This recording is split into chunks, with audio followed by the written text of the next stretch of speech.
حضرت داؤد علیہ السلام کی قوم کے 70,000 افراد سمندر کنارے ایلا نامی بستی میں رہا کرتے تھے۔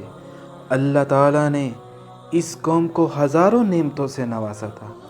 جیسے ہی راحت و سکون آیا، یہ قوم اللہ کی عبادت سے محروم ہو گئی اور قوم پر ظلم کرنے لگے۔ ایسے میں اللہ نے ان کو خبردار کیا کہ ہفتہ کے دن مچھلی کا شکار نہ کیا کرو۔ اتوار سے جمعہ کے دن جتنا شکار کرنا ہے آپ کیا کرو۔ ایک دن اللہ کی عبادت اور اس کی مخلوقات کے لیے رکھ دو۔ ایسے میں اللہ نے ان کا امتحان لینا شروع کیا۔ جیسے ہی وہ اتوار سے لے کر جمعہ تک شکار کرتے، ان کے ہاتھ میں زیادہ مقدار میں مچھلیاں نہ آتیں، لیکن ہفتے کے دن ان کو بڑی بڑی مچھلیاں نظر آتیں۔ ایسے میں ایک شخص نے ان کو ورگلایا اور بولا کہ میں آپ کو ایک ترکیب دیتا ہوں، بس جیسے ہی اس پر عمل کیا، اس شخص نے بتایا کہ ہفتے کے دن ڈوری پھینکو پانی میں اور شکار کرو۔ جیسے ہی شکار پھنس جائے اس کو مت نکالو، اس کو اتوار کے دن نکالو۔ جن لوگوں نے اس کی ترکیب پر عمل کیا، انہوں نے بستی میں جا کر دوسرے لوگوں کو بھی یہ مشورہ دیا، اور شیطان کے بتائے ہوئے راستے پر کچھ لوگ عمل کرنے لگے۔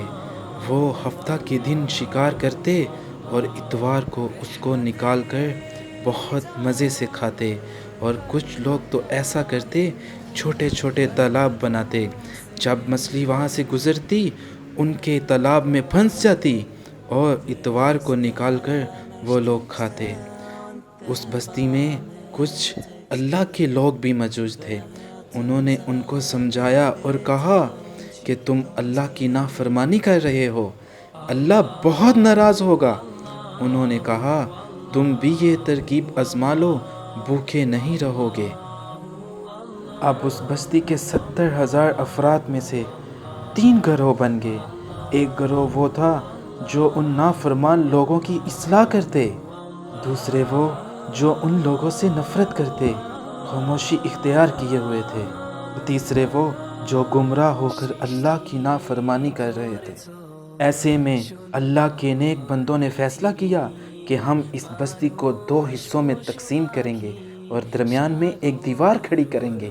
اللہ کے نافرمان بندے ایک سائڈ پر ہوں گے اور جو اللہ کے فرما بردار ہیں وہ ایک سائڈ پر ہوں گے۔ اور ساتھ ساتھ میں وہ ان کو بتاتے رہے کہ اے لوگو، اللہ کی نافرمانی نہ کرو۔ قوم سمود اور قوم لوط کا جو حال ہوا ہے وہ تم لوگوں کو پتہ ہے، لیکن جو نافرمان لوگ تھے وہ ان کی باتوں کا مذاق اڑاتے اور ان پر ہنستے، بولتے کہ یہ سب کتابی باتیں ہیں، ہم پر کوئی عذاب نہیں آئے گا۔ اور جب وہ قبیلہ 2 حصوں میں تقسیم ہو گیا، ایک طرف لوگ نیک اور ایک طرف جو اللہ کے نافرمان تھے، وہ ساری رات ناچ گانا اور ان لوگوں کا مذاق اڑاتے رہے، اور دوسری طرف اللہ کے فرما بردار لوگ ساری رات اللہ سے معافی مانگتے رہے۔ لیکن جیسے ہی رات ہوئی اور پھر سب سو گئے، ایسے میں صبح جب اللہ کے نیک بندے اٹھے اور انہوں نے محسوس کیا کہ دیوار کی اس سائڈ سے کسی انسان کی آواز نہیں آ رہی، اور جب اللہ کے نیک بندوں نے دیوار پر چڑھ کر دیکھا تو وہ سارے لوگ بندر کی شکل میں تبدیل ہو چکے تھے، بندر کی حرکتوں کو انجام دے رہے تھے۔ ایک لوگوں کے رشتہ دار جو بندر بن چکے تھے، ان سب نے ان کے کپڑوں سے ان کو پہچانا، چیخ کر رونے لگے۔ لیکن جب اللہ کا عذاب آتا ہے تو کوئی بھی نہیں بچتا، اور 12,000 کے قریب وہ لوگ بندر بن چکے تھے۔ ایسے میں جب اللہ کا عذاب آتا ہے تو کوئی نہیں بچتا۔ ایسے بھوک اور پیاس سے وہ سب کے سب فنا ہو گئے۔ بیشک اللہ تو ہمیں اپنا فرما بردار بنا، تو ہم کو ایسا بنا جیسا تو ہم کو دیکھنا چاہتا ہے۔ آمین ثم آمین، آمین۔